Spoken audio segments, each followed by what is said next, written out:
What's going on? Okay. Joel, Hello, everyone. Welcome back to another episode of Moving Past Trauma. I'm your host, Collier Landry, and what's going on?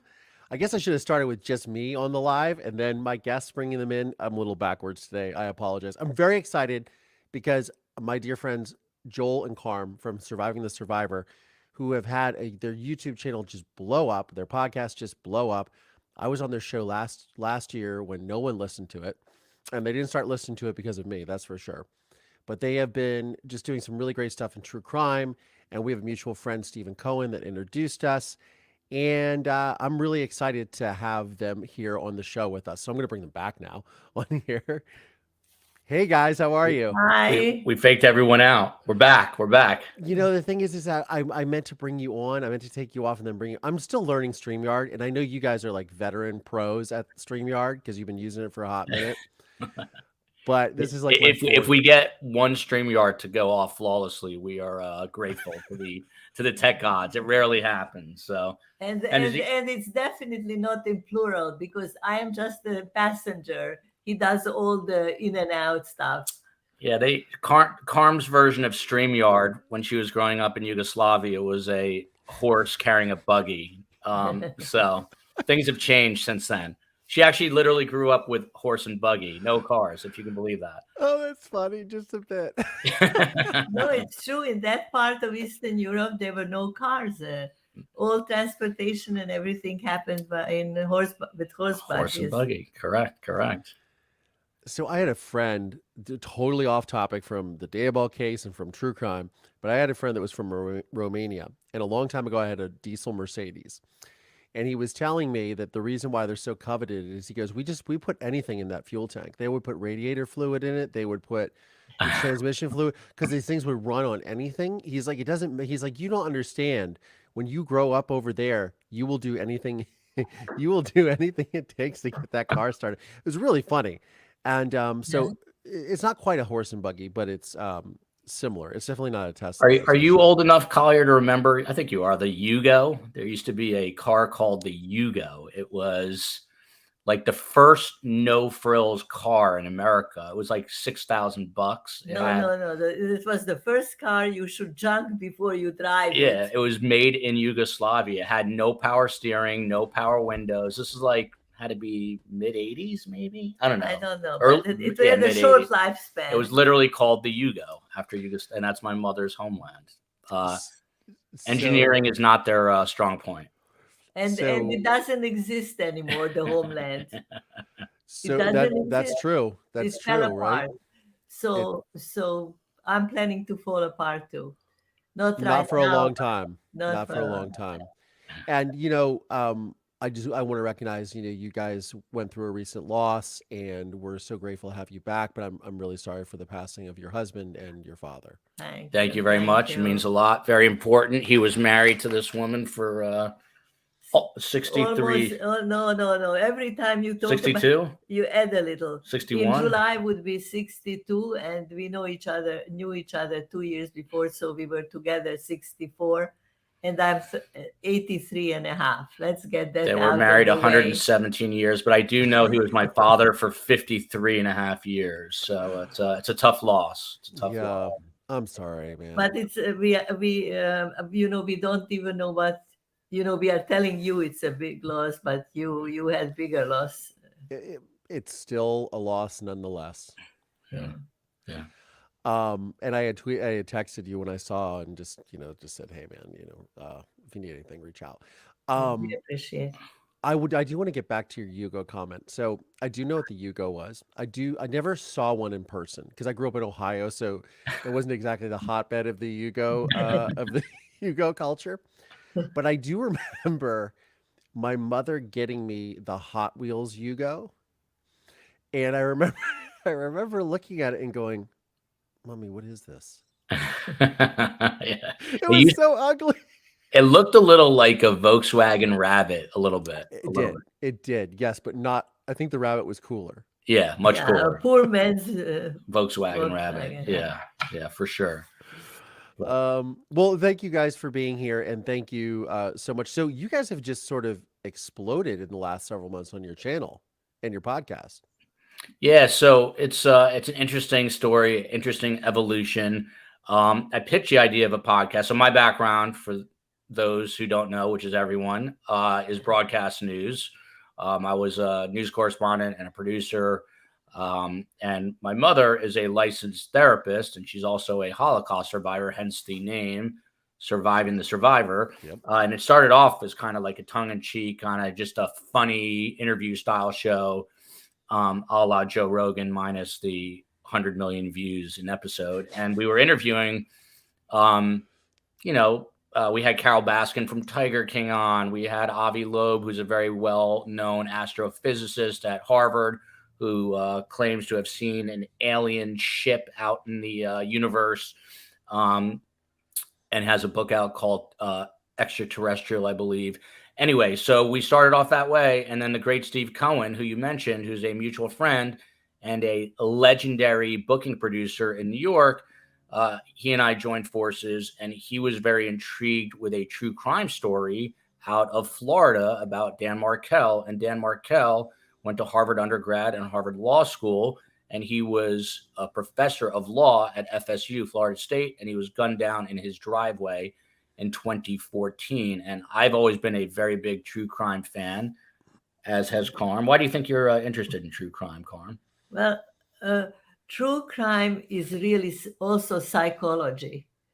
And I am fascinated. We have maybe the only thing in common. We are very into people and observing people and analyzing and watching and trying to help sometimes even. I studied, I have a master's in social work, and then I studied something further, and my husband was a shrink. And so it's in the family, so to speak. That's the family business. We both like chocolate too. And that's really a huge part of true crime, in my perception. So long story short, for I can't do Karm Jones on for 9 hours, is that we did this story about Dan Markel, and suddenly there was intense interest. And we had, I believe, 2,000 subscribers in November. And then there was this horrific quadruple murder in Moscow, Idaho. And I'm a news junkie. That was my world.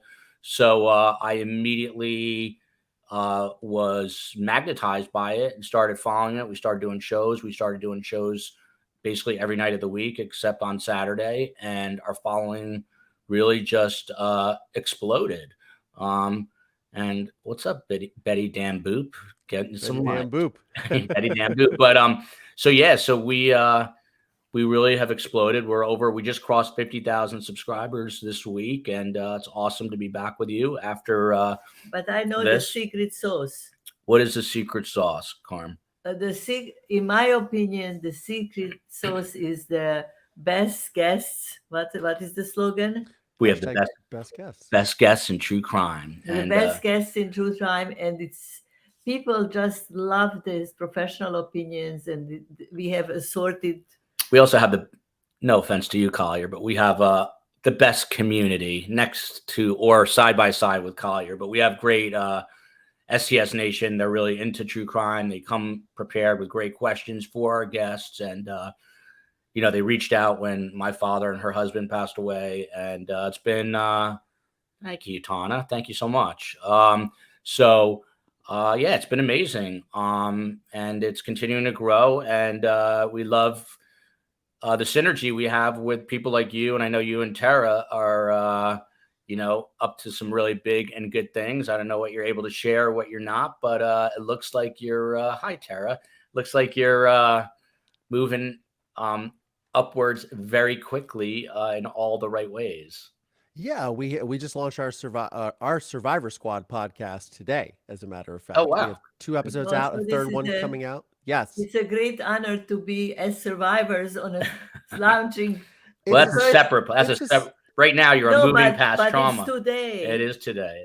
But it doesn't matter if this is not it. It's the day. And is Survivor Squad just audio, or is it going to be video as well? No, it's going to be video as well. The editorial staff is working night and day to prepare those episodes, aka me doing the 500 different things that I do. So.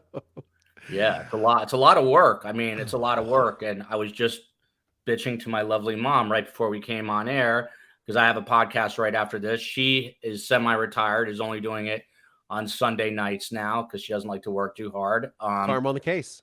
Karm on the case. Yeah, This Sunday night, we're going to be looking at the Menendez brothers. There's a new documentary out. We did a show or two about them. It's a weird thing, but I actually grew up playing tennis with Lyle and Eric Menendez. So I think you told me that. Yeah. So I don't know them well at all, but I know of them. And I grew up literally they were much better tennis players. They were like Division I. One played at Princeton. I forget where the other one played. But it's an amazing story. And, and they had always claimed sexual abuse. And in a kind of the woke culture we're in today, that would never be ignored. But when they went to trial in the early 90s, the state basically said, don't consider the child abuse. I mean, these people are murderers.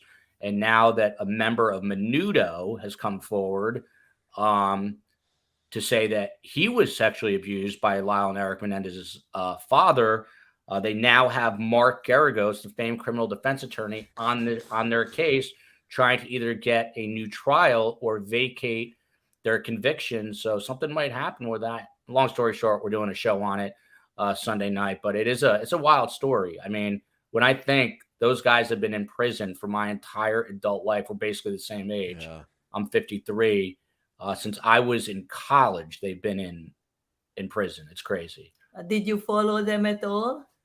I did. I was a little younger, so I followed a little bit. I think it was, I grew up in a small town in Ohio. So for me, and I was still dealing with the largest murder case in my life, which is that of the murder of my mother by my father. So for me, I was very much, I tuned out Jeffrey Dahmer. I tuned out the Menendez brothers. I tuned out as much as it, because I was still just coping with my own situation. Okay. Other than the fact that I felt empathy. Now, I didn't know enough about them, but I think, O.J. Simpson case, for example, that was like the largest, of course, but those were all cases that I understood the perspective of the family member being the victim and also the advocate. I also really understood how heinous and how complex these cases are, and how heinous and how they impact just the culture and the communities, the family, et cetera, et cetera. So, that sort of became the impetus for me doing what I do right now, right? And my film and things of that nature. Speaking of that, the Markel case, which you guys, I've talked to Stephen at length about it. I've talked about it. That was just one of those, again, I think when you look at crime in general, for me, I've never understood, doesn't make any sense. It's so avoidable. You're getting a divorce, you're getting this, they just don't move on. And, the case of the moment obviously is Lori Vallow Daybell. Yeah. And again, that's a whole other level. And I want to get into that in a second. Well, it's interesting because we pride ourselves on really having some of the best guests in true crime in terms of attorneys, criminal profilers, psychologists, things, people who really know the field. And I've asked that question, why not just get the divorce? And it's always, they're narcissists. My mother doesn't love that term as a therapist herself, but it's a sociopathy, a different type of person, right? How do you explain it? There are, the culture picks up some words which are valid words and then overuses them, abuses them, and they get kind of worn. And everybody's to a certain level, to a degree, a narcissist. 100%. So that's for me just a very unnecessary diagnosis, if I can help it. First of all, Karm, why aren't they getting divorces? Why are they killing their spouses? Okay, there is something very interesting. I learned so much. It's a real learning curve. Like this guy Vinny, what was his name? Vinny Politan, she insults this guy. He's the chief anchor. I know. At Core TV. We've been on his show, and he's been on our show. No, that's not the point. The point is that he said that you go participate in a criminal trial, and as let's say a defense attorney or the prosecutor, and you can get stuck in the elevator with the murderer, and he will be very nice and proper and understand you are the judge and so forth. But if it's a divorce case, you have to be careful. There are more murders. By the way, your situation speaks to that. There are more murders related to child custody, divorce, division of wealth, and so forth, than is in criminal cases. So what triggered your dad's? What was it that triggered your dad? It wasn't that, was it? No, I believe. Well, I believe, not to overuse the term, but my father is a psychopath, which is a form of narcissistic personality disorder, which we overuse as narcissism. Again, as Karm is saying, we are all narcissistic to some degree, because it's a survival mechanism. It's a survival mechanism. So you have to be like, I don't want to go into the woods at night and get eaten by the coyotes or the wolf, or don't poke the bear. By the way, Collier, I never go back and listen to episodes. I don't like to hear my own voice. Before she even gets in her car, after she leaves our little home studio, she's listening. Wait a minute. She's watching the views. She's reading the comments. I totally and then admit it. I'll pitch an interesting subject because she does Sunday nights. For example, there's a case out of Philadelphia, a woman named Ellen Greenberg. This is a really fascinating case. Doesn't have it has, and it will get the quote unquote hype, but she was a school teacher, 27 years old, engaged to a guy named Sam Goldberg. It was a very snowy night back in 2011. She quote unquote commits suicide, but she's stabbed 20 times, and 10 of them are to the back of her head and the back of her neck. And then 2 of those injuries, it turns out, in another autopsy, an independent autopsy, occurred once she was already dead. So it's hard to kill yourself and stab yourself once you have already died. So long story short, we are working on helping get justice for Ellen, but it doesn't always quite get the numbers of the other shows. So Carmela sometimes takes issue. I accused Joel, and I admit it. I accused Joel of picking topics that are unbelievably interesting, but people are not interested in them at this moment, at this juncture. People are interested in certain things and not others. So he gets double the number of people to watch him than I get. And I say, why don't you let me pick a subject? If I pick a subject, I have the higher number. My point is, narcissism runs in the family. That's my point. It's not on his father's side either. Also, every time we're done, my definition. You shouldn't have brought us on. This is a disaster. But the other thing is, we finish every single show, and my first words are, "Could have been better." She's like, "What are you talking about? I was fantastic." I never say I was. Oh, thank you, Black Widower. No, I never say I was fantastic. You say the show was fantastic. The show was. I deep down, I'm thinking I was good, but the point is that there is a difference between having a good self-image and being narcissistic. Maybe I'm splitting hairs here, but I think what I listen to myself because I want to see what I did. It goes so fast, I don't even know what I said or how I put my foot in my mouth. Afterwards, I watch myself, but I have to admit, for some miserable reason, I don't know the reason, I have a fairly good self-image so far, right or wrong? I would say it's very strong, very powerful. Strong self-image. Yeah, I would say that's an understatement, Karm. Yeah, as an understatement. The only solution is what? By the way, I'm actually, I will promote this. I got my first ever book deal, and it is the same title as the podcast, called Surviving the Survivor. I have to turn a manuscript in July, and I've been working like a madman. And the book is not about true crime. The book is life advice from my Holocaust survivor, licensed therapist mom, who also, she lost a child, which I get into in the book. So she's experienced loss. and it's interesting. But I interview her every week now to get and the book will be in the end, Collier. Trust me about Joel. So are you saying, Karm, that the apple doesn't fall far from the tree? Exactly.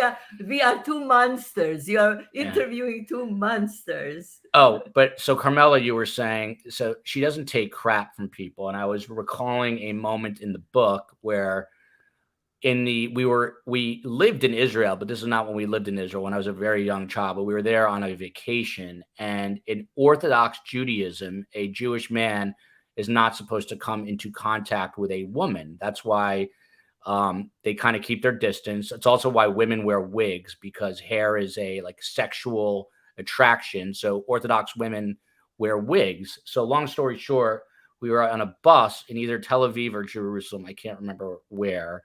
And these are the Hasidic Jews, with the curls and the black hat, and very, very holy. And a pregnant woman came on, and this man would not get up because he didn't want to get too close to her. And my mother proceeded to tell him to go F himself. And this is like, it made me think of something you said about my mother is she doesn't care who it is. She speaks her mind. And I was mortified because this is a guy that's very close to God, allegedly. But now that I didn't want her telling him to go F himself, and the whole bus, all their jaws dropped. And I forget if he got up for this pregnant woman. But this happened when I was younger, and I told him off that if you want to be holy, this is not a holy behavior, that in the name of the religion, you let the pregnant woman stand and you're sitting. And, but I think now I have a different problem that I speak my mind. When you get old, you don't filter anymore. And so my filter is broken. So everything, comes out too much, like the too much information thing. Half our show, Collier, is my mom trying to remember what she was going to say. That's half the show. That's the comic relief. Yes. But let's talk about murder. Let's talk about murder. I was just wondering. So I guess you weren't invited to Shabbos dinner then, right? No, not for that one. Not for that one. No I'll follow tell you a very quick, funny other story. So maybe you should let him interview my dad, you. As we were talked about, very sadly passed away. And in Judaism, and we're not very religious, but there is something. My dad, for a while, got a little more religious, so it's important for me, for him. But you say a prayer called the Kaddish. It's a prayer. Mm-hmm. And Jews pray 3 times a day, Muslims 5 times a day, Catholics, I don't even know. They play every day. Do they when they're in trouble? Yeah, when they're in trouble. I don't know. But Jews pray 3 times a day. I cannot go to a service 3 times a day. So they pray twice a day. Catholics? Because the Jews because they combine the morning and they combine the 2 afternoon ones. And they bridge and simplify. Very long story short, Collier, the whole reason I brought this up, that is correct, Coffee does. Karm gives 0 Fs, but she will yell at you because she spells it with a K, not a C. No, I will not yell at nobody forget it. Anyway, thank you, Black Widow. I appreciate that very much. But long story short, he got so used to running the show, he won't let you interview him. Can you be? So long story short, you have to say this prayer once a day. So I go, and I was going in the mornings where it's a lot of people, but then it's right down the street from me. But then I started going because they also do one late at night for people who can't make it, and it's at 10 o'clock at night. And when you go to the 10 o'clock at night one, it's like the secret one, and they're all these Hasidic Jews. The with same the curls. Ones that you met in the and bus. It's like I'm in the book The Chosen. I don't know if you ever read that, but it's like I'm in Williamsburg, Brooklyn, stuck in the 1800s. It's the weirdest thing, and I joke with my mom, they do it so quick that I tell her it's not religious enough for me. But these are the most religious Jews you'll ever meet. But anyway, you were talking about being stuck in Williamsburg. I'm thinking you're walking around the aisles of B&H Photo and Video down on Broadway. That's what I'm thinking about. That's what it looks like. That's exactly what it looks like. Every people has very weird people in it. Yeah. But anyway, I didn't mean to hijack the show. Go ahead. No. What's really funny is before this, I was thinking to myself, my God, they're going to have to be off at like 5 till the hour. And like, what am I going to talk about the whole time with them? Like, they're going to be done in like 15 minutes. And here we are. We haven't even started talking about the big thing that I want to talk about, because you guys are so up on this, is the Lori Vallow Daybell case. Well, let's. So I'll tee it up and let Karm take over. But for those who don't know, she was a self-proclaimed devout LDS member, Church of Latter-day Saints, aka Mormon, and she is now on trial and has been. This is week 5, day 22 today, for killing both her children and her husband's former wife. He never divorced her. Yeah. So she's on trial, and it gets into they thought that there was darkness in people and zombies. And Karm, how do you diagnose Lori Vallow Daybell? Why don't I let Collier ask questions? Collier, the thing I think that was she FLDS or LDS, or was it because she worshipped him because he's the one with the messianic syndrome, right? Yes, definitely. Daybell, Jad Daybell is who Yeah. I'm speaking of. So, yeah, and the she murdered. Well, she is on trial for murdering her children, but I think she's been pretty callous in just listening to the tape of her sister pleading with her and saying to her, why did you have to do this to them? I don't see. She's like, I don't understand if you're supposed to be connected to the prophet, meaning Jesus or Joseph Smith or whoever this is, or I think she believes Daybell is the reincarnation of Christ. I believe. I watched the documentary. Well, he believes that as well. That he believes that they were married in previous lifetimes, Yes. and that he was I want to say he believes he was the brother of Jesus. That's right. That's right. Yeah. And she was saying it's not FLDS. Somebody said. I was thinking it was FLDS. So she is literally saying to her sister, who's saying, I'm trying to find in the scripture where it says to burn these bodies. She's talking about her children, which is, Tylee Ryan and JJ, who it's unbelievable. And they basically, murdered these children. They tried to dismember them, burned their bodies, and then went on a honeymoon because they got married to celebrate their love, and they're taking pictures. And her sister's on the phone with her trying to understand you're off posting photos of being in love. And it's just. Yeah, but we have to say, I feel compelled to say this. It starts in the Latter Saints church, Latter-day Saints church, but it veers away so far that you cannot even say that it's already part of it. It's not, and people should not assume that the 17 million people who are in parts of this church, there are of course 17, not. Have anything to do with it, but no, absolutely not. And there's so many lovely people who are Mormon, just like there are so many lovely people who are Catholic, Christian, Jewish, even of all faiths, Muslim. They're wonderful people that are part of these faiths. It's just like the police, and people will vilify or excoriate the police department when one Derek Chauvin murders someone. Yeah, and then that puts a stain on. There's riots across the country, and that's not the people that they want to do good. Like most of the people that sign up to be in law enforcement and to risk their lives are doing it for the right reasons and care about people. 100%. And we've actually had a guy on who's so fascinating. His name is Rick Allen Ross. Mm-hmm. He's kind of like the world expert on cults, and he came on to make sure he differentiated. Obviously, this has nothing to do with LDS, other than that their roots were in that religion. But they could have been Jewish, they could have been Catholic, and just went way overboard, believing in demons and things of that nature. And they believe that their kids were zombies. Yeah. But watching the trial, no, you cannot watch the trial. The judge decided you have no camera in the courtroom, so you hear after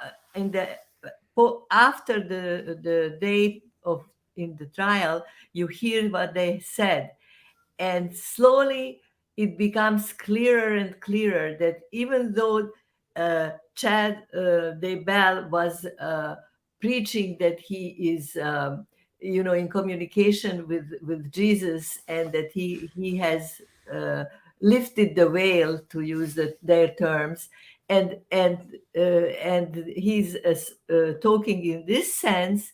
At the same time, there is now documentation of them planning to murder certain people. And what they do, they rented a public storage place. They took off the spare tire from a Jeep. They installed a silencer gun in the back. They tried to kill somebody who was in their way.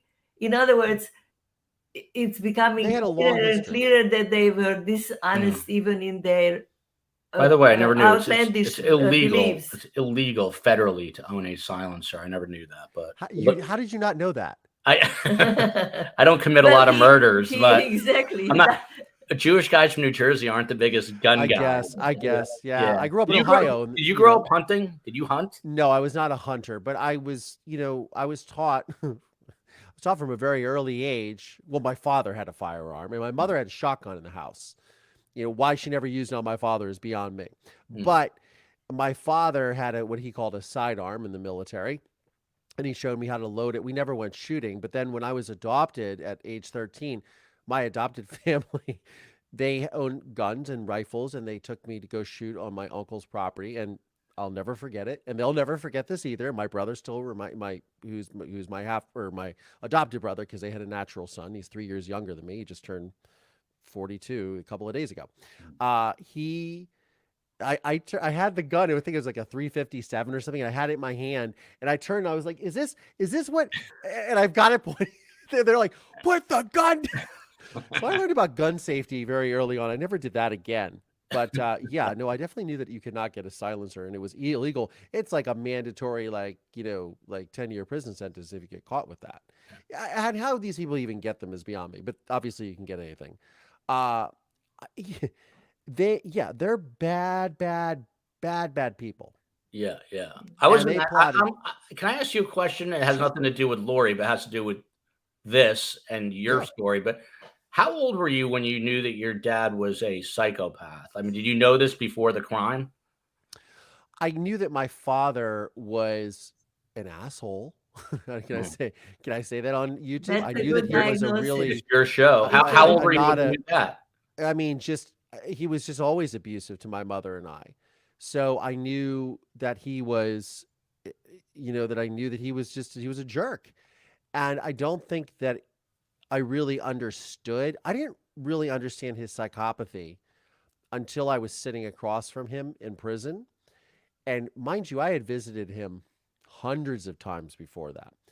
But finally, when I questioned it, I was actually going to play something for our audience, because one of the things that they were talking about in the Daybell trial is that she had, they had smashed the back of their skulls. They had suffocated I believe it was JJ with duct tape and then the plastic bag. Mm-hmm. And I confronted my father in my film, A Murder in Mansfield, about this. And I was going to play this clip because I'd love to see what you have to say about this, Karm. I want to see it. Let's see it. Yeah. She was lifeless. She was dead. I panicked. I didn't know what to do. How did she get a plastic bag over her head? I put the plastic bag over her head. I put it over her head because I was just afraid to look at her, scared to look at her. Not to suffocate her? Not to suffocate her, no. Not at all. I don't believe you. Wow. So that was... Wow. What? That was... Yeah. Karm, what's your reaction to seeing that, Karm? Are you alive? No, he absolutely, with a completely straight face, he says that he put the bag on not to see her, a see-through bag, not to see her. And I love the fact that you said, I don't believe you. I mean... Yeah. What did he say after you said that? Well, I think he says something to the effect of, well, you can choose not to believe me, but it is the truth. I'm telling you the truth, Collier. And before that, he was trying to explain to me how, so my father's story had changed so much from the trial to over the years, which is my mother left and got into a car at the end of the driveway in the middle dead of winter, left her children, left everything, didn't even take a coat. And then it turns into this during the film where he is saying that they got into an argument. He pushed her, she hit her head. he then tried to perform CPR on her. Never mind, tried to call 911, and he panicked. And then he said, "Oh, I didn't suffocate her. I didn't. Oh, did this and that's why I said, well, how'd you get a plastic bag over her head? Because, and I've shown in other clips of my story, my mother's cause of death was suffocation by this plastic bag, and because my father had bludgeoned the back of her head with something, which is what I firmly believe is what woke me up in the middle of the night, hearing those thuds, and then that's what caused her to suffocate.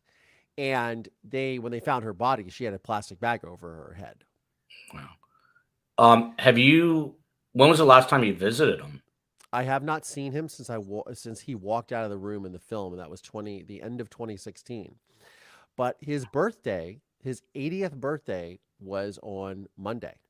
Oh, wow. He turned 80, which is his 33rd birthday that he spent incarcerated or in custody. Wow. And I wrote him a letter. Oh, you did? For his birthday? I did. And I helped. I had some help from ChatGPT, and I'm going to do a video about it. Oh, wow. Wow. Karm, do you know what ChatGPT is, Karm? No. You don't know what ChatGPT is? AI? It's a new artificial intelligence. I've never used it, but it creates Oh, is that the one that writes term tables? Yeah, you can write anything. Yeah.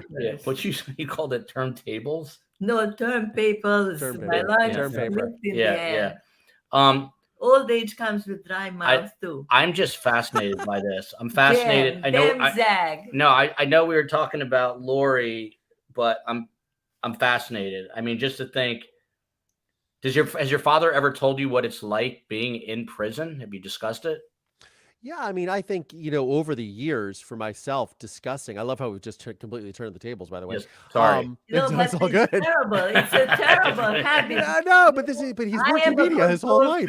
But now my son is. Well, I'm curious. No, but you've been in journalism your whole life. So for me, I always saw that experience because I went to visit him. I maintained a relationship with my father for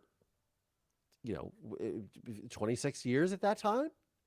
And I saw him in various stages of incarceration, and I got to see what incarceration was like. I mean, I've been in every area of that prison and that he's currently incarcerated in, which is Marion Correctional Institution and in Ohio. And it is, it's the one thing that I gathered from all of it that over the years is prison life is all about routine. And anyone that I've ever talked to that's been incarcerated says the exact same thing. You get locked into a routine. You're forced into a routine like you are in the military, or you are in any controlled environment, whether it be a religious cult or whether it be, the armed forces. But you get into this routine and this habit. And that's how a lot of people who go through the incarceration system, they keep their head down, they just do their time, they get out. But then it becomes so ingrained in you that that's all you know. But why did you, or can I also ask you a question? Yeah, of course. Why did you continue to have a relationship with him by visiting him for 26 years? Because I wanted to understand. I also wanted to do something with the story, and I always wanted to find out why my father murdered my mother. That was the forefront of everything that I was doing it all for, was I had to find these answers out. And that's why I pursued a career in entertainment, because I was like, I'm going to make a film out of this. I'm going to do this. And that was, for me, the biggest, I wanted to get those answers. And I mean, it's a very extreme way to do it. Like, okay, I'm going to go to a place where nobody knows who I am and come to Hollywood, and I'm going to figure it all out. And then I'm going to make a movie with a 2-time Oscar winner. And that's what I'm going to do. And I'm going to do this to find my answer of why he murdered my mother, because I never understood it. And in the film, I read him a letter that I wrote when I was 13 years old that he sent back to me. I was just asking him to admit why he did what he did. And he's, as you see, is completely incapable of anything remotely approaching the truth. Do you love your dad? Of course I love my father. Of course, that's why I wrote him a letter, because I thought to myself, he's 80. I hope that man lives to 120, by the way, because he's my genetic petri dish. So if he can make it, I can make it to at least 70. I'm like, all right, here we go. You look good. Oh, thanks, man. Yeah, I'm 75 right now. But I kept thinking, he's, he's got I've it's a really difficult thing to explain because I feel sorry for him in a lot of ways, and I know that he doesn't feel that way towards me at all. You know what I mean? He doesn't have any empathy for me or what I've been through. It's all about him. But I'm my mother's son, and she instilled in me, the core of who I am as a human being, and to love and care and have empathy. And I remember my mother would always say to me, Collier, don't worry, your father loves you in his own sick, weird way. That's what she would say to me. And I think that at the very core of all this is just, a kid trying to not to, for me, I always wanted to see, could I be that person? And then when I was sitting across from him in the prison, I realized I was not that person for the first time in making the film. But I also wanted to try to find some sort of connection with him.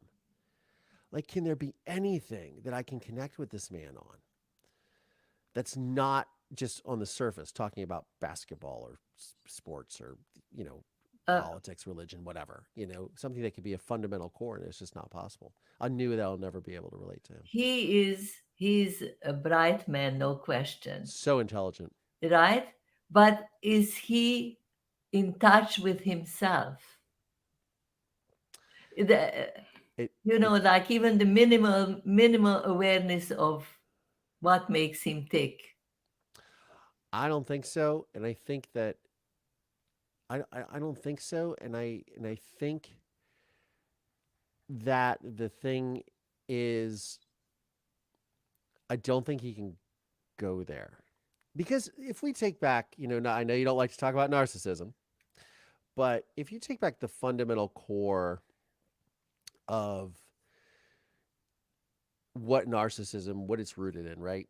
And narcissistic personality disorder, psychopathy is a derivative of that. You are dealing with someone who is extremely insecure and unsure of the world. And that's why they act out in these ways. And I think that, and I'm saying this as someone who has a lot of compassion for the most heinous of people, but I think that, and this is what really, why the Lori Vallow case has really resonated with me, is seeing all of this, is I think that it's just too far to go.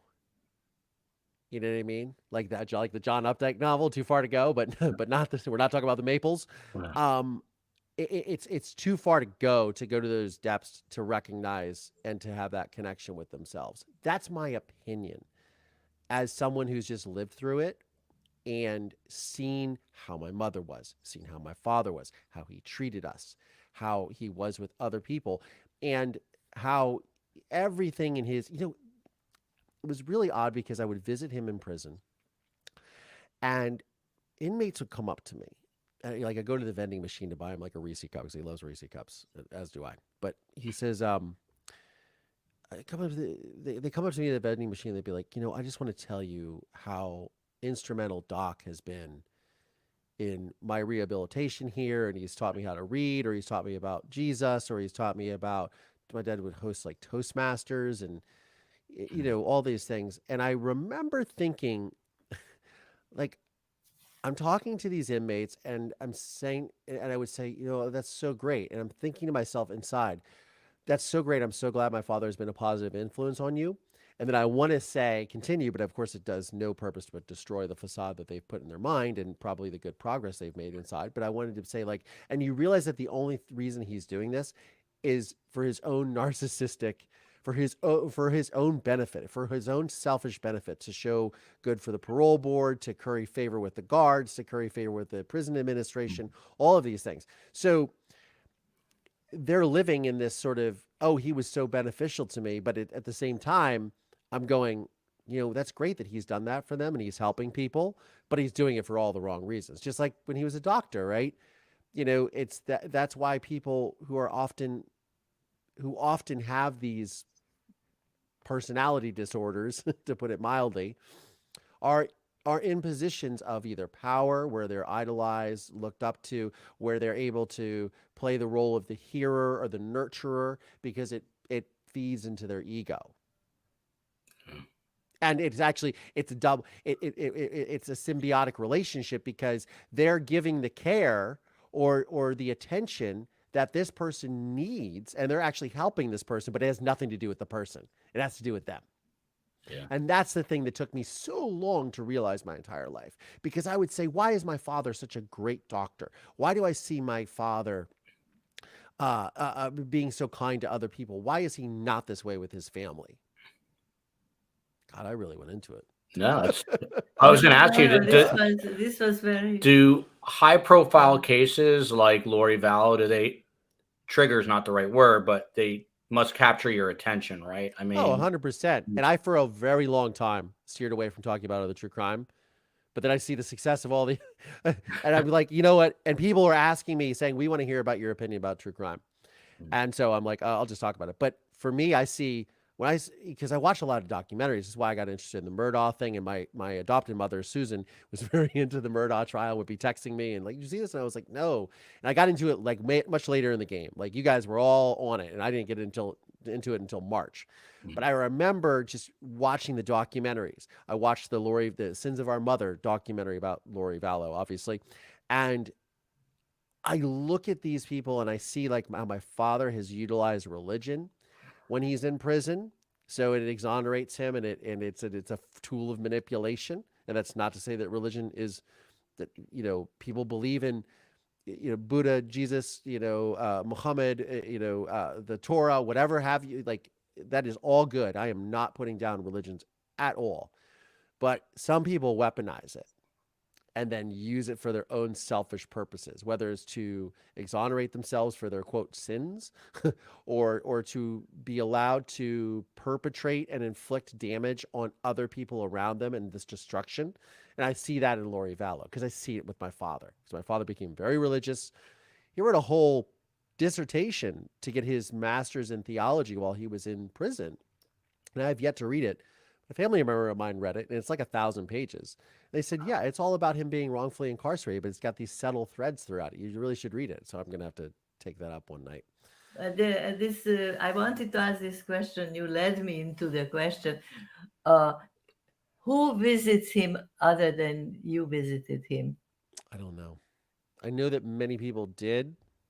I don't know who does now. I have no idea.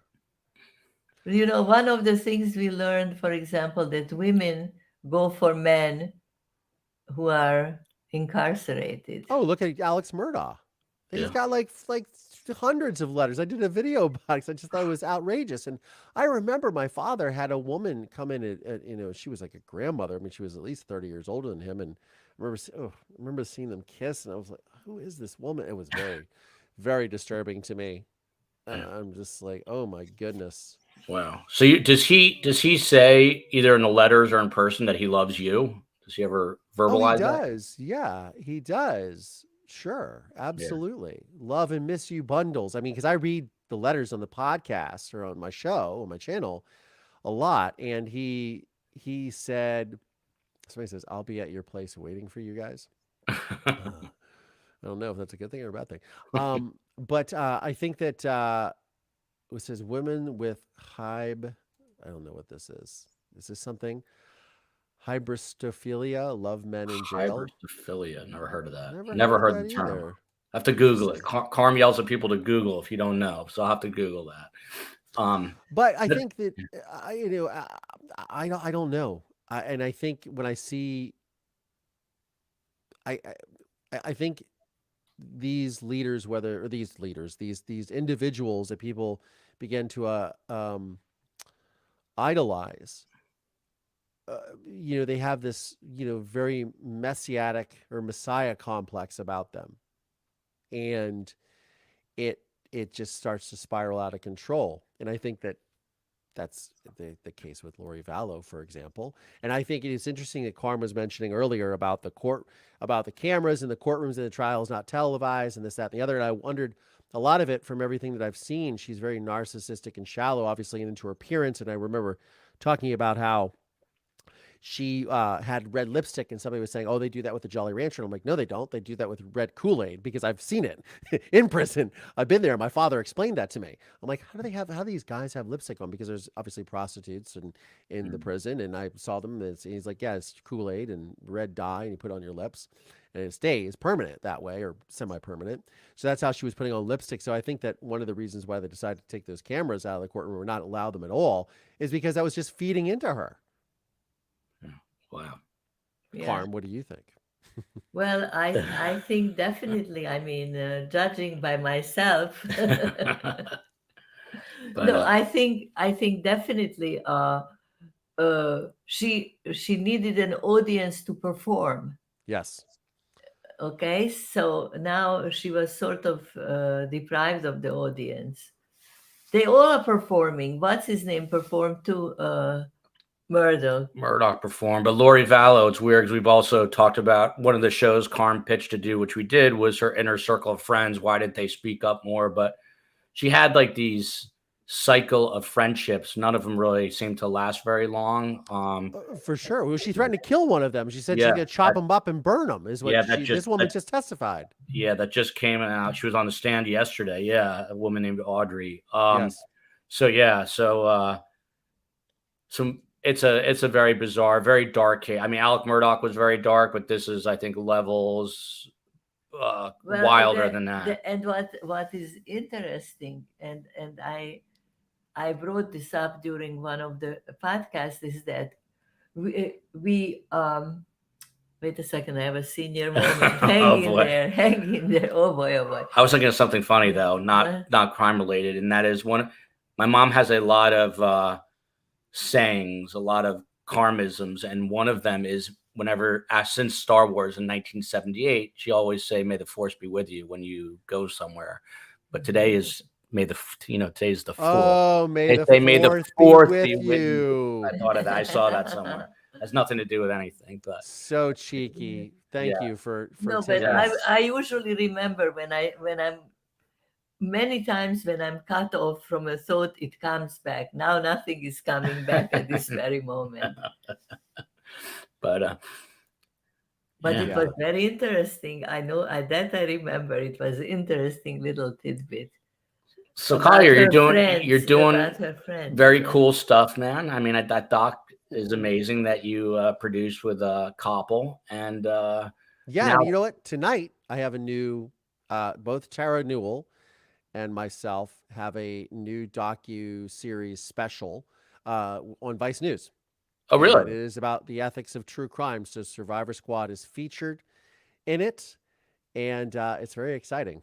But and is that online? Can we see it online? That'll be on Vice News at 10 p.m. tonight, at 10 or 11 tonight. Oh, wow. Which is, I believe, it's on Showtime. I mean, obviously, Vice News is very rapidly going out of business. They're in bankruptcy proceedings at the moment, looking for a buyer. But yes, so that is something. And then I've got this channel on the show. Yeah. Make sure you send Karm a link to this show, because she's definitely going to want to watch herself. Now he's always painting me in very negative light. True light. It's true. Karm, you called me a narcissist. I'm just saying you're going to sit there and watch this all over. I don't. Do you ever watch your own episodes? I can't stand the sound of my own voice, but I do. You are sometimes both hating people. Why? Because I realize that I make a lot of mistakes sometimes. Like, so what? You know what Joel did? I'm gonna go back and fix something. I'll be like, oh, I can't believe I just said that. Oh, you know what Joel did? He gave me a T-shirt with a like a Roman statue or a Greek statue. Socrates. It is Socrates. That's what it's supposed to be. What do you think it is? And what is the? I mean, it's a statue. It's Socrates. Mediocrities instead of Socrates. Like mediocrities. He considers me mediocre. I don't consider you mediocre. No, because you think if I want You're to the best see mom what there I is. create, I just say you don't have a very high standard. How many little old ladies, 83, are on podcasts and then they can watch themselves? Listen, it's not many. Look, Kitty on the chat said Karm can do no wrong. Look at that. That is true. By the way, Kitty. Shout out to Baby Doll, who I saw earlier. Wait, Viceland or Vice News? Which one? Vice News. Vice News. Vice Nice. News. Oh, I guess I can Yeah. post a comment. Yeah, Yeah. Vice News. Nice. Brendan Fisher, Vice News. I love it. Yeah. Love it. I think this is what I wanted to Yeah, say. they That filmed at my house. I remembered now. Can I say it? Yes. That you see, what happened with Lori Vallow Daybell was that she declared that she doesn't want to be excused on grounds of mental illness. In other words, she doesn't want mental illness to be brought up, and she wanted mental illness to be completely left out. And so there are no discussions. They had to stop the trial twice Yeah. because of her being hospitalized. Not this trial. They had a prior to that because of competence. Yes, competent. Yeah. And she voted that off the reservation, and so now they cannot even discuss her mental state. Okay, which I'm glad about, because otherwise they would say, "Oh, she's just crazy," and with that they would take care of the business and it would be finished. But I think that it's not as simple as that. I think that she was manipulating. She needed to be in center stage. Even if she had to step on 10 corpses, she still wanted to be center stage, and she wanted what she wanted when she wanted it. And she was a very evil person in a certain way. Because even if I had a demon and I was possessed, okay, don't kill me. Just try to get rid of the demon. Speaking of center stage, Karm, we've got a hop because we Yeah, have our I was own gonna say podcast. you guys need to be center stage in about 3.5 minutes. Yeah. But Collier, thank you so much for having us. It was really awesome. Thank you for having Carmela. I'll speak for her. I have to say what happened to me, because I'm familiar with you. I talk to you as if we are familiar instead of formal. Yes, absolutely. Yeah. Collier, it was awesome. Thank you. Just make sure you send me the link so she can watch it. Oh Yeah, my for God, sure. he's evil. For Thanks, sure. Collier. I think everybody's going to your channel now. So And good luck with all Surviving your the Survivor. We're starting in 3 minutes. Come follow us. And Collier, you and I will talk offline. Sounds great, brother. And Thank I'm you. on duty now. All right. Okay. Thanks Say so it. much. Go Thanks. Lakers. Go Lakers. Go Say Lakers. it. All right. Go Lakers. Go Knicks. Go Heat. Okay. Good luck. Talk Good to you. luck. Bye, guys. Oh, they're so funny. And now watch all my numbers. Everybody's going to go flood and go to their channel. No, I'm kidding. Thank you all.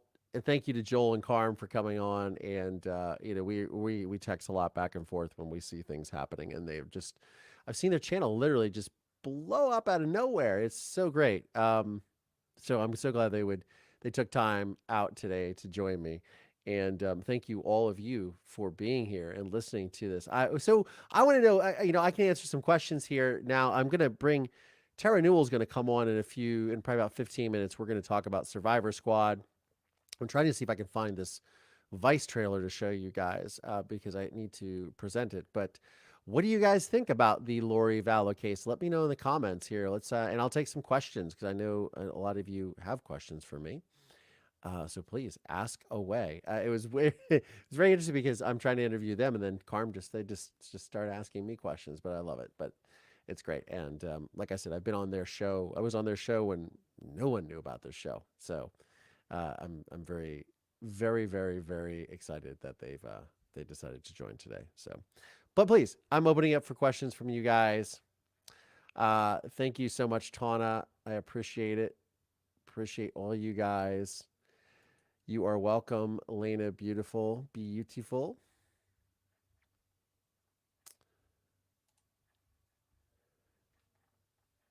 And let's see. Psycho Circus is the best description ever. Yes, it is. Yes, it is. Yeah, watch Vice News tonight. There's a special. It's about the ethics of true crime. Myself, I am on it. Tara Newell, our Survivor Squad podcast, is on it. We are interviewing Rita Isbell, who is the brother of one of Jeffrey Dahmer's last victims. She was depicted in the Ryan Murphy show Dahmer, Monster Inside or something like that. So she talks about her brother and sort of how it's interesting because when you talk about ethics and true crime uh, and navigating parasocial relationships, something that I've try to become rather skilled at, but a lot of people who are who are a lot of people who have shows made about them or their loved ones will be reached out by so many people on social media because there is no barrier anymore for people. And Rita is one of those people that had so many fans of the show reached out to her in such a negative way because of her brother, and said some really horrible things to her. So we interview her on Survivor Squad, which the Survivor Squad podcast launched today. Check it out. That is from myself and Tara Newell. And I want to. So, what do I think of Lori being so cold to her sister on the jail call? I have seen it. I have listened to it. And that's what I was getting about. I was getting into with them is she's just so vacant, and it reminds me of my father.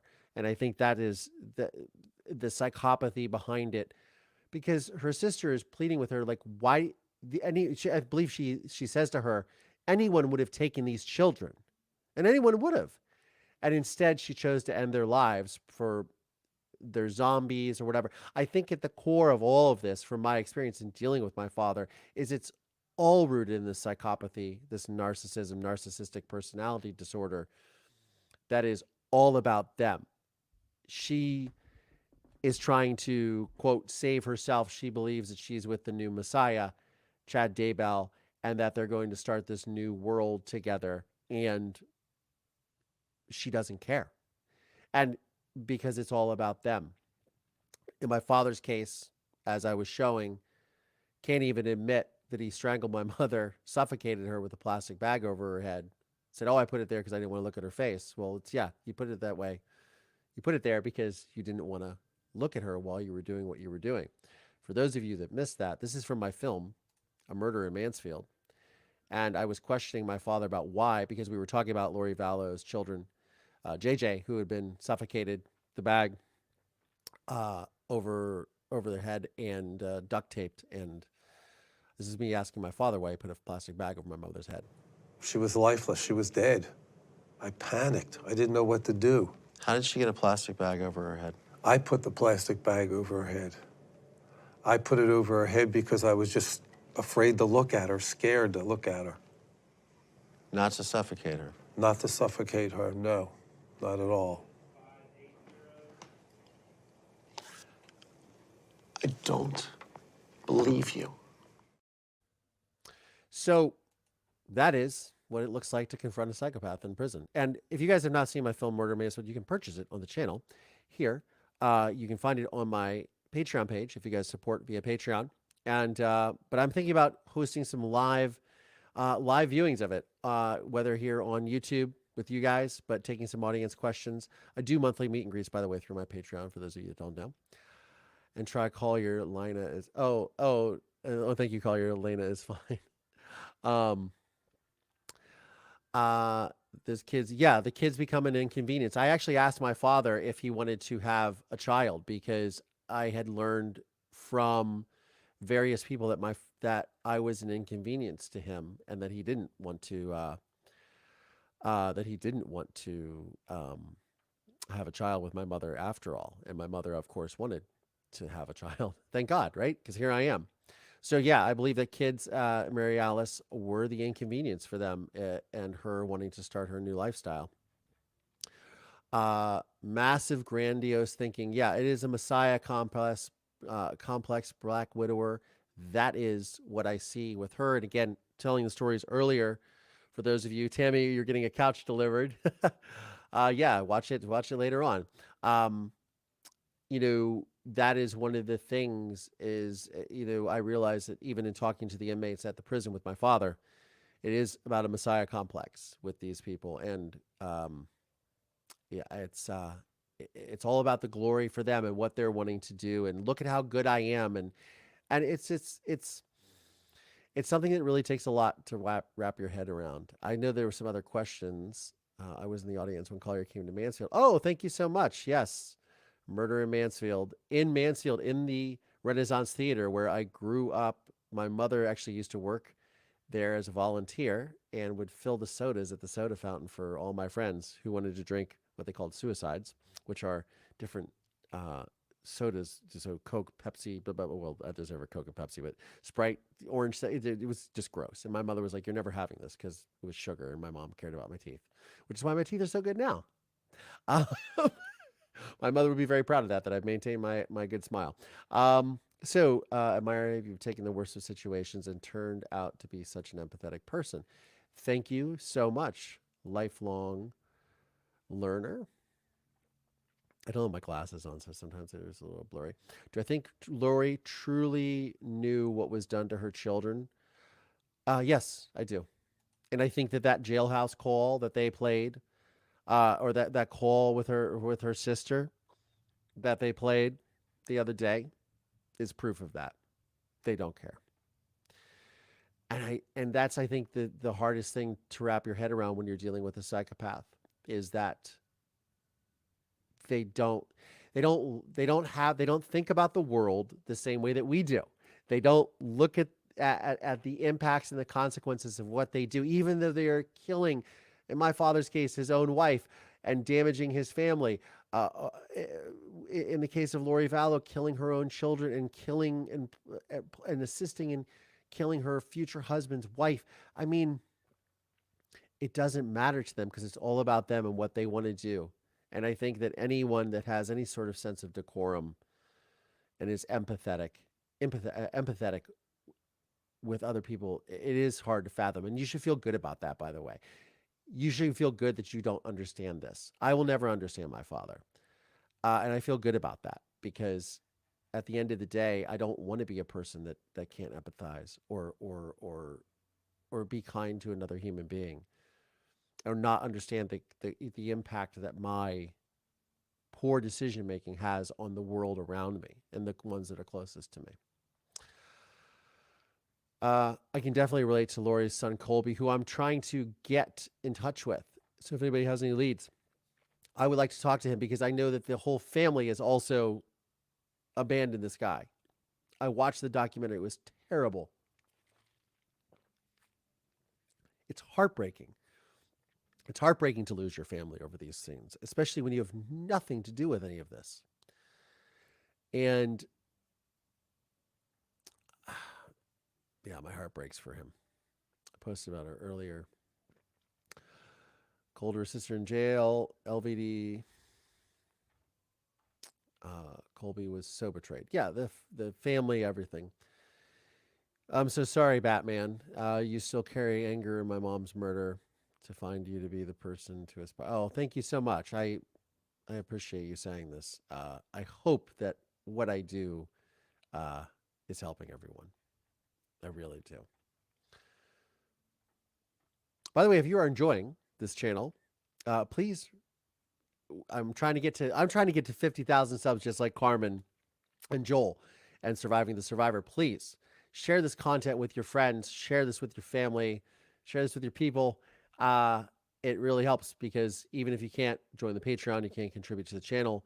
Just liking, subscribing, sharing everything that I'm doing, it really helps because there's ads on this, and every little bit helps. My podcast, if you listen to it, Moving Past Trauma, all of that helps sustain what I'm doing here for you guys. And this is a lot of work, and I love doing it, or else I wouldn't be here. Trust me, I wouldn't be doing this if I didn't love it.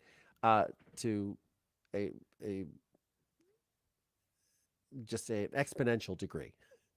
And I love hearing from you comments just like that. That this is how we are. This is the impact that I'm making. My screen says live in 76 minutes or live for 76 minutes. I don't know. How is everyone watching this? I don't know. Sherry Long. When asked about anyone still visiting your dad, I wonder if your half-sister goes to visit. I do not know, but I will tell you this, Tina Luffman. She, her and I went to the prison before I made my film, A Murder in Mansfield, a couple months before we started production, and we saw my father together for the first time, first and only time. And yeah, that was a very, very wild experience, which I will talk about at another time. But it was the first time that I've ever sat there with my father and not said a word, because it was so fascinating watching the two of them interact, because that's his, obviously his child and my half sister. And I'm noticing the mannerisms. It was and unfortunately the camera was broken in the visitation room. And for those of you who don't know, you can't take your cell phone into prison, or at least back then you couldn't. I seriously doubt you can now. So you couldn't take a selfie sitting at the table in the commissary. New comments. Let's see. Collier, I'm so glad you found you in here. Good to see you. Good to see you too, Izzy Day. And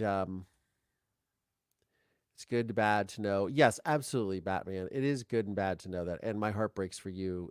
But I'm so glad that you found inspiration in what I'm doing. And I'm just really glad. Oh, thank you, Lena, for the super sticker. I will continue to send your channel link to more. Thank you so much. Yeah, I appreciate you guys sharing my content, and it really helps make a difference. I actually recently discovered, I don't know how many of you are there, but there was a channel called Unseen that actually took all of my channel's content, including my documentary and including stuff from my Patreon, and made a video. And it came out last Saturday, less than a week ago. And somebody sent it to me and said, "Hey, did you see this?" And I said, and I watches it, and it says 11-year-old solved mother's murder, which I should do a video that says that. It had hundreds of thousands of views. It's amazing. But so those of you that maybe have seen the Unseen show, you see it, but it was all taken from my footage from my from my channel, which is sort of, at first I was upset, and then I was like, you know what? If you can't beat them, join them. I appreciate the exposure. But yeah, it's all taken from my videos on this channel, which is just kind of wild to me. And stuff from my Patreon, which is VIP stuff. It's very funny. That's where I was attacked in the comments that I told Brenda about. Oh, yes. Yes, it is plain old thievery. Yes, Black Widower, it is plain old thievery. But, hopefully, yeah, there's a lot of people who steal videos. But that's like, look, it's okay. But, KMB Karma found me. And thank you very much for KMB Karma Matters. I like that, KMB. I'm a big fan of acronyms, by the way. So I will add that to my arsenal. I will add that to my lexicon. By the way, every episode of Survivor Squad, well, I've been trying to at least, I do a word of the day that I try on Tara, who always goes, what is that?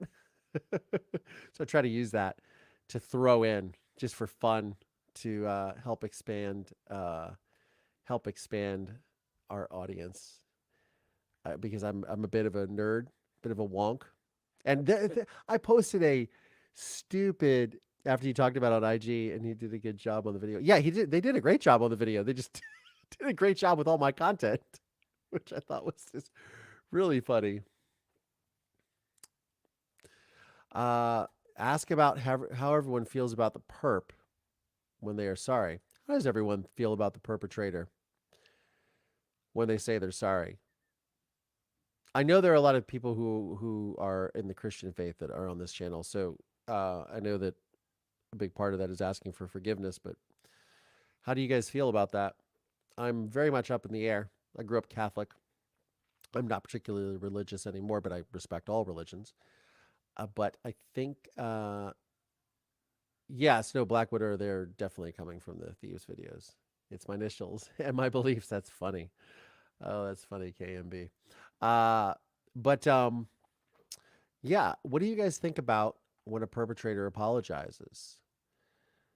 And those that really go above and beyond for redemption. Following your story for these past months across the pond from England. Oh, thank you so much, Nicole. Nicole, did you find me on Andrew Gold's podcast, On the Edge with Andrew Gold? He's a very cool guy. He talks about Scientology too, which I think is absolutely fascinating. Are you guys fascinated in cults like Scientology? I'm also fascinated in North Korea. I don't want to go there. Well, I secretly do, but I'm afraid of getting stuck there. So, Lena, it was so silly. I was literally just stating my opinion on another comment, and I was talking about how you look nothing like your father and everything like your mother, but there's one in every crowd. Yes, yes, there are, Lena. Yes, there are. One in every crowd, indeed. We are survivors for a reason. I love you do this to help others. Yes, thank you so much. And so check out the new podcast, which I have with Tara Newell, who should be coming on here at any moment, I would imagine. I hope so. She is going to discuss our new podcast, which is called, to a certain degree, Fascinated at a Distance. Oh, about cults and Scientology and North Korea and things of that nature. Is that what you're fascinated about, Lizelle?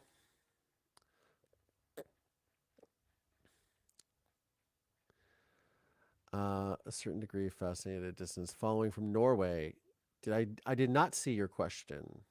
Yin Yang. Where is Yin Yang at? Yin Yang, Yin Yang.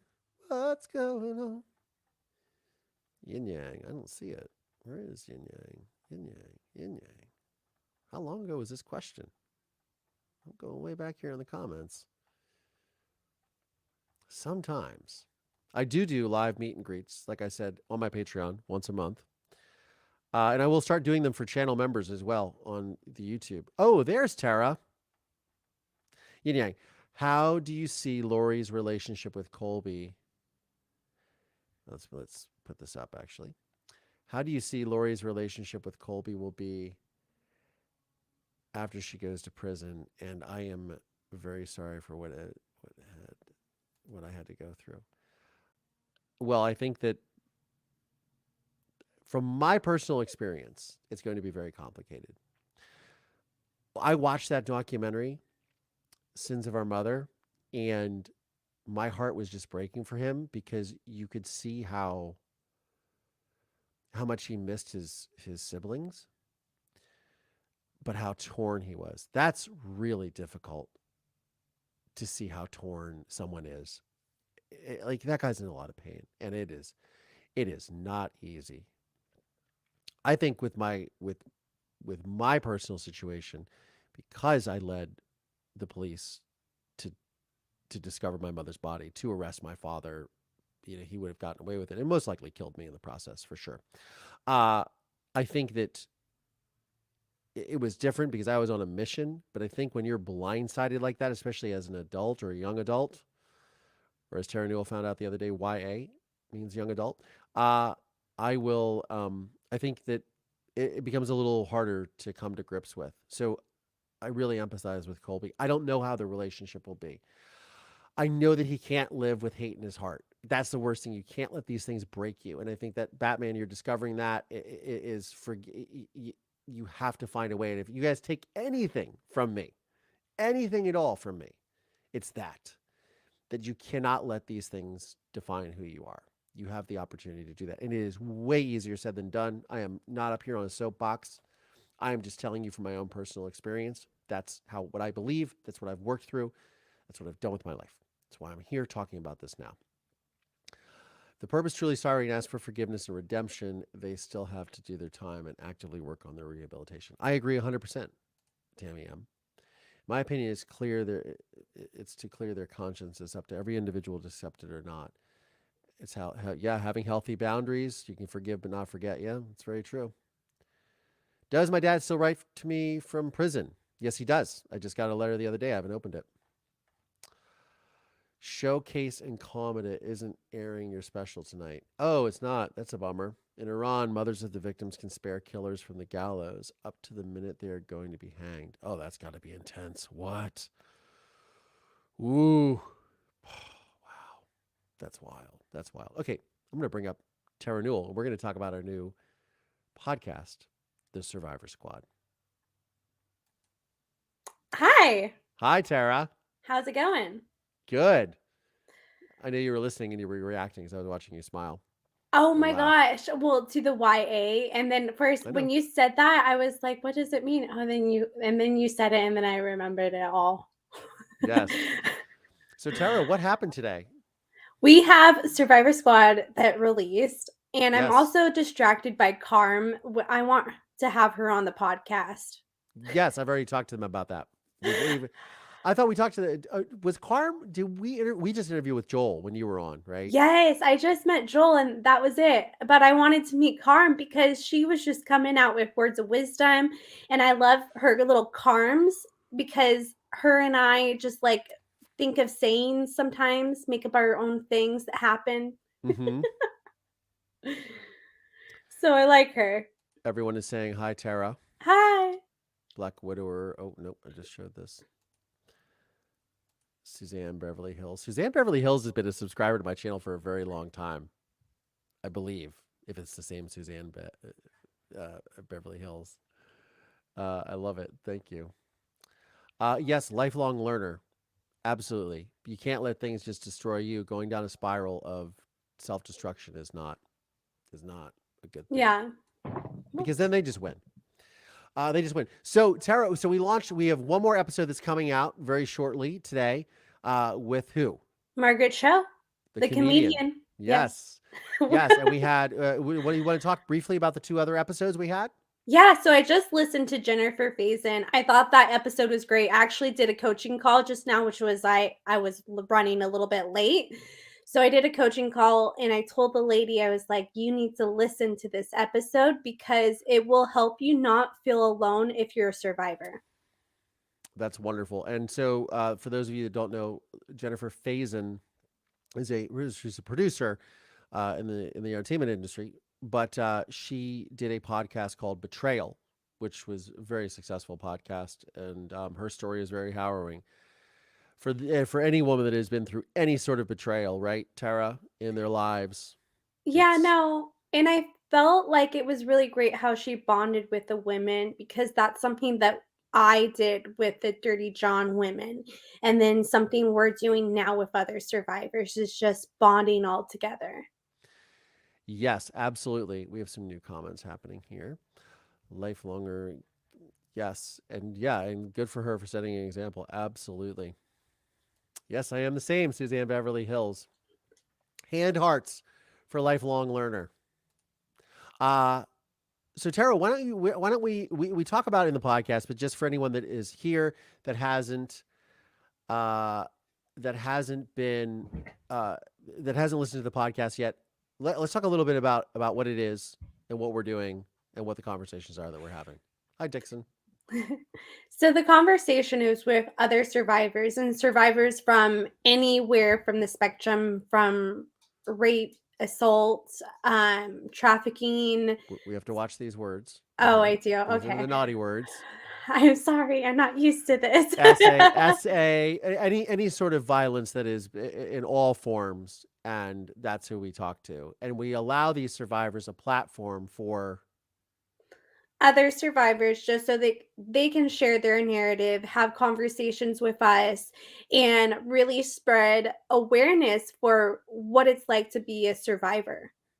Yes, and they are given a platform to tell their own story in their own words versus someone telling a true crime story or committing to a narrative that isn't true to their own. And as someone, Tara, you've had your story exploited many times. I've just over the weekend had mine, even though they used my footage for it. But it's tough when creators and podcasters and television series and TV hosts and news organizations start telling a story that is not either accurate or isn't the full picture or is without your permission, right?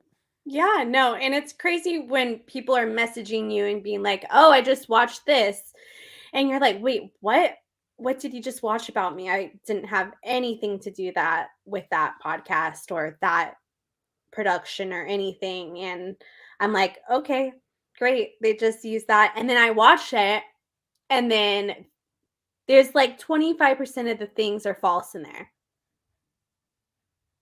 Yeah, and one of the things that I think that people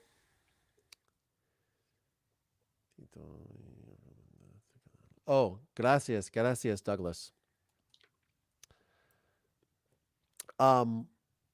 So one of the things that you just kind of touched upon it is that we're really trying to bring to light with ethical true crime is exposing how a lot of times, and you know, Tara, you get a lot of this. You get a lot of this, and you get a lot of people who are commenting on your situation that don't know the full story. And how common this is in true crime when someone sees something on television or sees something on social media or watches these true crime shows, listen to a podcast, and then starts coming after not the perpetrator, but the victims' families, the survivors, blaming, coming with opinions that are castigating. Yeah. And I think that this is something that is a narrative that is not spoken about enough. And I think we were just discussing this the other day with an interview that we did, where a lot of people just assume because you're on television you're making money, or because you're on some podcast you're getting paid, or you're doing this. And someone who's made a podcast for a year and a half, it doesn't work that way when you're making your own podcast, let alone when you're on someone else's show. And shows that exploit people's stories are not paying them. It's a very odd thing when you look at the framework of Hollywood in general, as someone who's worked in the entertainment industry for well over a decade, is there's not a single position, there's not a single person in the chain, in the what we would refer to in this business as the chain of title, which starts with the concept for a story, which ends with the story being delivered on the screen that you are watching. Nowhere in that chain of title is someone not getting paid, especially with the person whose story originated. That's why you see scripts, original story by, written by, all these things. However, in true crime, especially because this genre has exploded, you have people that are not. Everyone is compensated, including the writer that took the story from someone else. They're getting paid, but not the person who it's about. Yeah, 100%. And also, if there's an actor that's portraying that survivor, how much do they get paid? What is that day rate? Sure. And I think that it's, obviously the actor is portraying and they're doing their craft. And I think none of us are trying to say that these people shouldn't be paid. It's just, why are these stories able to be plucked from the ether, seemingly, and then made into something and exploiting the people? Because again, what happens is these victims, these survivors, the families, they are getting contacted by people on social media, or they are excoriated or vilified by the media, or by people publicly lambasting them on social media. And then they are forced to deal with that aftermath. And they didn't even get compensated for this. And then a lot of them, as I was speaking about Rita Isbell, who's in our documentary tonight on Vice that airs 11 p.m. on Vice News, Vice TV, and she's being threatened personally. I've been threatened. You've been threatened by people, and you don't see Ryan Murphy coming to her aid. You don't see the people who have profited off of these stories saying, "Oh, you know what? We're going to send some security to your house. We're going to make sure your computer isn't getting hacked and your stuff's being shut down. We're going to make sure that you don't have people following you." They don't say that. They don't do anything. Yeah. And unlike with John, when I get these threats or you get these threats, it's not like we're like, okay, bro, come at us. Where I was like that way with John. I was like, okay, like you're threatening this, like come at me, John. Like I dare you. Yeah. And that was ballsy of me. But I want to say, like, these threats are 100% unwanted. It has nothing to do with like my mom or a family member or anything. So I don't want to protect, them in that sense, where I felt like I wanted to butt heads with John, where this is like me not wanting to butt heads at all. I don't want any interaction, same with you, Collier. You don't want any interaction with the people that are being mean and bulldozing boundaries. Yeah, and it's something that we're really trying to raise awareness for, because I think, again, people think that if you're on television, you're just backing up a Brinks truck, and it couldn't be further than the truth. Yeah. I mean, we did the Vice thing. They bought us lunch. Well, They paid for tacos. They paid for tacos. They took me to dinner. Oh, that's right. Yeah, you got to go to a nice fancy dinner. I got to eat leftover tacos from the True Crime Survivor event that we filmed. Yes, that's right. Yeah. So Tara got fancy dinner out of it. Well, that was only because they had to go film me right after Collier. So Collier didn't get that same experience in that sense. But when we did visit Vice in New York, in Brooklyn, in the middle of November, when we started setting all this up with them, they did buy us chocolate babka, which was unbelievable. Best chocolate babka I've ever had. And since we just had two people from the Jewish faith on the program earlier, babka is a very wonderful treat. I cannot recommend it enough. But don't get it at Trader Joe's. No. You got to go to a good Jewish deli to get a good babka. And chocolate babka is the one. I feel like you might be able to find it at a Dutch deli too. Maybe. I've never really seen a Dutch deli, so. I have. I like the Dutch. Like outside of Amsterdam, I've never seen a Dutch. I've never seen a Dutch deli. Not Dutch deli. Now you want chocolate. Thanks, guys. Yes, you're right. When people verbally attack crime victims, it's like they are being attacked all over again. This is what Phyllis says. Absolutely right. I agree with you. It is a re-traumatization. Not only is your story being exploited on television, and again, Tara and I are not here to sit here and cry me a river. I very publicly put my story out there. So I am very much, and I think that's one of the things that, when we were coming up with Survivor Squad, and why I was so interested in it is I realized how your story was exploited based upon you and your mother just trying to raise awareness for what happened and coercive control with Dirty John Meehan, and then how that got taken and made into a podcast and then made into a television show. And nowhere along the line or the chain of title of that were they trying to hand you guys a check. You guys had to force your way into that. And at the end of the day, what you guys got out of it was very minuscule compared to what a writer or a creator of a show would have gotten paid. But all those people did. And I myself had always taken control of my narrative. And again, I didn't do my documentary for money. I didn't make hardly any money from it. I was the least paid person on that production. And that is fine by me because I didn't do it for that reason.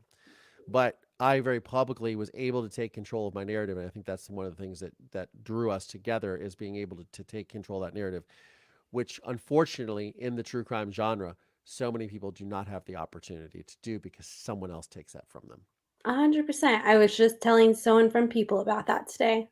There you go. People magazine. Yeah.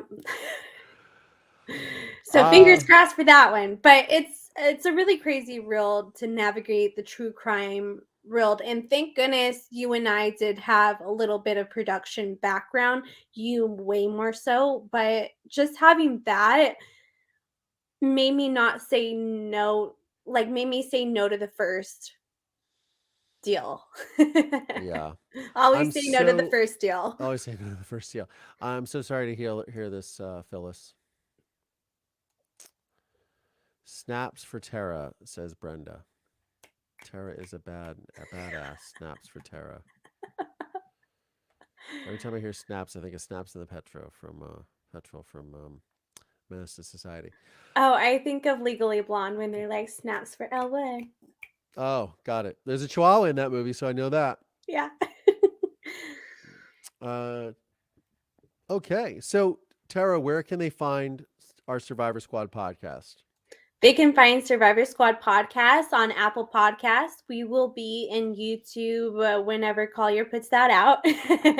And we are on Instagram. We're on TikTok. We're on YouTube. We are on Facebook. We're on everywhere.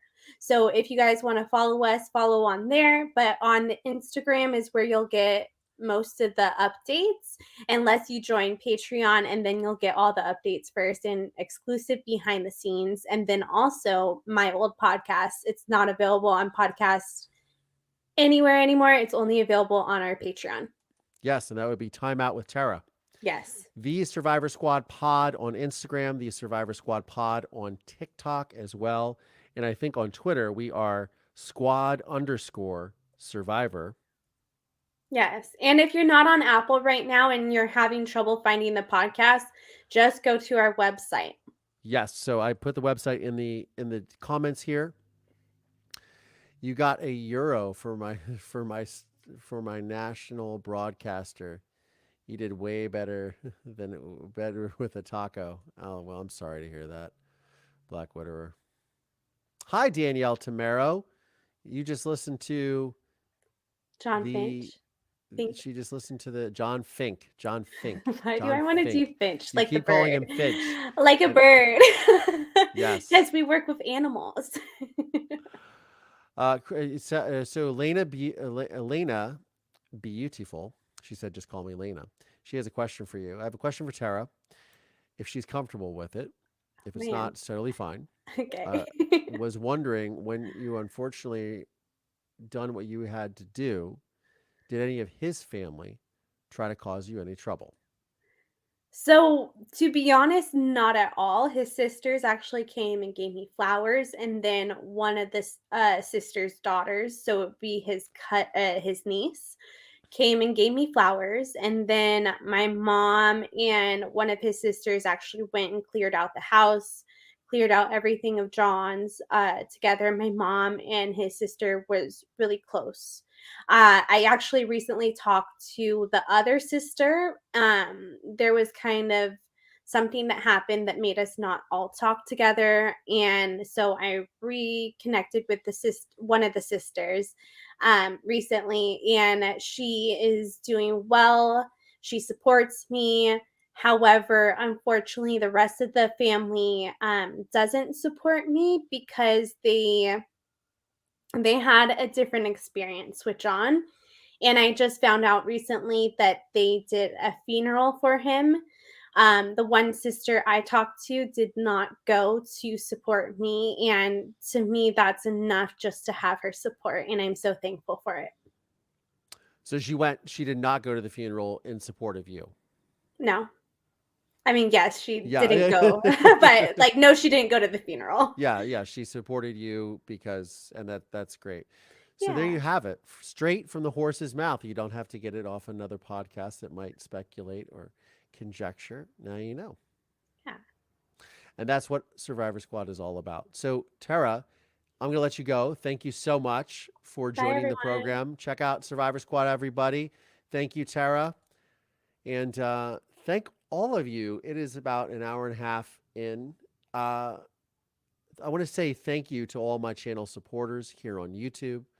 Thank you to all my Patreon supporters. Some of you also support me on Patreon and here on YouTube. It means the world to me. It helps me keep the lights on. It helps me do this show. It helps me create more of these shows, because the more, and again, if you can share this show, share the podcast with others, it really helps. It helps grow the show. It costs nothing to like, subscribe, ding the bell for the alerts. And if you are liking the content that I'm creating, the more that this channel grows, the more content I get to create, the more I can do these shows more than a couple of nights a week. And the more I can bring on great guests like Tara, like Joel and Karm, and others in true crime, like we had Dr. Kenny Kinsey a few weeks ago. It really helps. So I appreciate you guys just getting the word out. Thank you so much for all your support.